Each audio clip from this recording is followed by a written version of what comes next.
Ətir həvəskarlarından mənə ən çox verilən suallardan biri budur ki, qalıcı ətirlər hansılardır? Gəlin sualınıza cavab verin.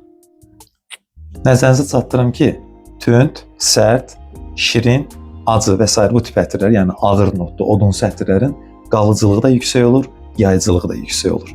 Qiyməti ucuz, baha fərq eləməz.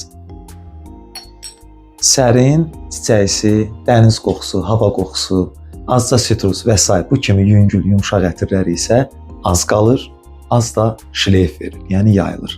Belə bir qərara gəlirik ki, ətirin ucuz və ya baha olması onun çox qalıcı, çox yayıcı olmağı demək deyil. Sizə izah etdiklərimə diqqət etsəz, hansı ətirlərin çox qalıcı və yayıcı olduğunu biləcəksiniz. Ətirin keyfiyyəti onun qiyməti ilə ölçülmür. Ümumiyyətlə, qalıcılıq yayıcılıqla da ölçülmür. Ətir zövq məsələsidir. Bütün ətirlər mükəmməldir. Sadəcə olaraq siz zövqünüzə uyğun ətri istifadə etməlisiniz. Bundan sonra da gözəl məlumatlar olacaq, izləmədə qalın.